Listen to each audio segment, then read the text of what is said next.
1929ರಲ್ಲಿ ಒಬ್ಬ ಡಾಕ್ಟರ್ ತನ್ನ ಸ್ವಂತ ಹೃದಯಕ್ಕೆ ವೈರ್ ಹಾಕಿಕೊಂಡಿದ್ದನ್ನು ಕೇಳಿದ್ದೀರಾ? ಅವರ ಹೆಸರು ವರ್ನರ್ ಫೋರ್ಸ್ಮನ್. ಒಂದು ಅಸಾಧ್ಯ ಸಾಹಸ ಮಾಡಿದರು. ಮಾನವನ ಹೃದಯದೊಳಗೆ ಪೈಪ್ ಹಾಕಿದರೆ ಹಾನಿಯಾಗುತ್ತಾ ಅನ್ನೋದನ್ನ ಪರೀಕ್ಷಿಸಲು ತನ್ನ ದೇಹವನ್ನು ಪ್ರಯೋಗಶಾಲೆ ಮಾಡಿಕೊಂಡರು. ಅವರು ತಮ್ಮ ಕೈಯ ನರದಲ್ಲಿ ಲೋಕಲ್ ಅನಸ್ತೇಶಿಯಾ ನೀಡಿ ಸುಮಾರು 60 ಸೆಂಟಿಮೀಟರ್ ಉದ್ದದ ಒಂದು ಪೈಪ್ ಅನ್ನು ಒಳಗೆ ಹಾಕಿದರು. ಆ ಪೈಪ್ ಅನ್ನು ವೈದ್ಯಕೀಯ ಭಾಷೆಯಲ್ಲಿ ಕ್ಯಾಥೆಟರ್ ಅಂತ ಕರೀತಾರೆ.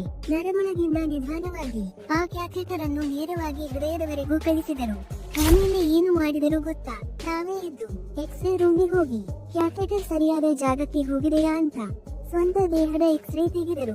ಪೈಪ್ ಹೃದಯದೊಳಗೆ ಸರಿಯಾಗಿ ಇದ್ದದ್ದು ದೃಢವಾಯಿತು. ಆದ್ರೆ ಈ ಸಾಹಸಕ್ಕೆ ಅವರ ಬಾಸ್ ಖುಷಿಯಾಗಲಿಲ್ಲ. ಇದು ತುಂಬಾ ಅಪಾಯಕಾರಿ ಅಂತ ಕೆಲಸದಿಂದ ತೆಗೆದುಹಾಕಿದರು.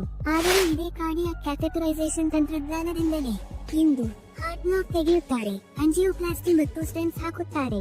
ಲಕ್ಷಾಂತರ ಜೀವಗಳು ಉಳಿಯುತ್ತಿವೆ.